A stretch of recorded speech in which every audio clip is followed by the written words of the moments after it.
బులెటిన్లో breaking news చూస్తున్నాం. నంద్యాలలో రాజకీయాలు రసకం దాయంలో పడ్డాయి. నైతికత పేరుతో అధికార పార్టీపై ప్రతిపక్ష వైసీపీ ఒత్తిడి తెచ్చేందుకు ఎత్తులు వేస్తోంది. మున్సిపాలిటీతో పాలక మండలి చేత రాజీనామా చేయించాలని ప్రయత్నాలు చేస్తోంది.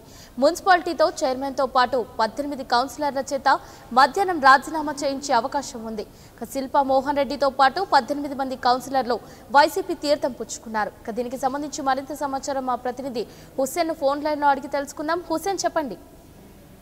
Good afternoon. కర్నూలు జిల్లా నంద్యాల ఉప ఎన్నిక నేపథ్యంలో నంద్యాల రాజకీయాలు రసకందామని పడ్డాయి. నైతికత పేరుతో ఈ నెల 3వ తేదీ జగన్ బహిరంగ సభలో మరి ఎమ్మెల్సీ శిల్పా చక్రపాణి రెడ్డి తన పదవికి రాజీనామా చేసి నైతికత విశ్వాసం అనేటువంటి పేరుతో ఈ రోజు టీడీపీ నుంచి వైసీపీలో చేరేటువంటి అధికార ప్రతినిధులు ఎవరైతే ప్రజాప్రతినిధులు ఉన్నారో వీరందరి చేత రాజీనామా చేయించి మొత్తం రాష్ట్ర వ్యాప్తంగా కూడా ఒక నైతికతతో కూడినటువంటి విలువైనటువంటి రాజకీయాలకి తెరదీసేందుకు వైసీపీ పార్టీ రాష్ట్ర నాయకత్వం ఎత్తులేసేటువంటి నేపథ్యంలోనే ఈ రోజు Nandyal municipal corporation municipal chairman గా ఉన్నటువంటి దేశం సులోచనతో పాటు మరో 18 నుంచి గతంలో టీడీపీ పార్టీ నుంచి గెలుపొందినటువంటి కౌన్సిలర్ రాజీనామాకి సిద్ధమయ్యారు. ప్రధానంగా వీరంతా కూడా అంటే శిల్పా మోహన్ రెడ్డి టీడీపీలో కొనసాగుతున్నటువంటి నేపథ్యంలో శిల్పా వర్గానికి చెందినటువంటి 18 మంది కౌన్సిలర్లతో పాటు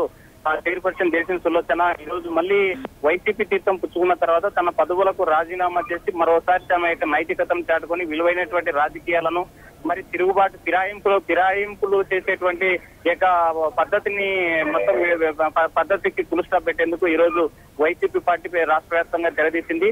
మరి దీంతోనే ప్రధానంగా 3వ తేదీ జరిగినటువంటి బహిరంగ సభలో కూడా జగన్మోహన్ రెడ్డి ఒకటే చెప్పారు. విశ్వాసానికి, నమ్మకానికి, అదేవిధంగా ధర్మానికి, అధర్మానికి మధ్య జరిగేటువంటి ఈ యుద్ధంలో, ఈ కురుక్షేత్ర రణరంగంలో ఈ ప్రీ ఫైనల్ ఎగ్జామ్ గా మారినటువంటి ఉప ఎన్నికలకు మొత్తం నైతికత కూడుకున్నటువంటి రాజకీయాలకి వైసీపీ నిలుటద్దంగా నిలవాలి ఈ రాష్ట్ర రాజకీయాల్లో. మరి టీడీపీ మరోవైపు 21 మంది ఎమ్మెల్యేలను తమ వైసీపీ ఎమ్మెల్యేలను తీసుకొని ఈ రోజు వైసీపీ పార్టీ నుంచి గెలుపొంది టీడీపీలో కొనసాగుతున్న నైతిక విలువలు మర్చి కొనసాగుతున్నటువంటి ఎమ్మెల్యేలకు సమాధానం చెప్పేందుకు రాష్ట్ర ముఖ్యమంత్రికి ఇరకాటంలో తెలుగుదేశం పార్టీని ఇరకాటంలో పెట్టేందుకే ప్రధానంగా వైసీపీ పార్టీ నైతికత అనేటువంటి ఒక లైన్ తీసుకుని మొత్తం రాష్ట్ర వ్యాప్తంగా నైతిక విలువలతో కూడినటువంటి రాజకీయాలకు తెరపింది. దీంతో నంద్యాల ఉప ఎన్నికలు రోజు రోజుకి రసకందామంలో పడ్డాయి. ఇప్పటికే టీడీపీకి చెందినటువంటి ఎమ్మెల్సీ చక్రపాణి రెడ్డి తన యొక్క ఎన్నికలు జరిగి ఎమ్మెల్సీగా గెలుపొంది 90 రోజులు కాకముందే తన పదవికి రాజీనామా చేసి జగన్ సమక్షంలో వైసీపీలో చేరడంతో మొత్తం ఒక్కసారిగా ఈ యొక్క పరిణామాలు మొత్తం తెలుగుదేశం పార్టీని ఇరకాటంలో పెట్టే విధంగా వైసీపీ పార్టీ వ్యూహ రచనలు చేస్తుందని చెప్పవచ్చు. Right Hussain, thank you. For more updates, please subscribe 99 TV Telugu.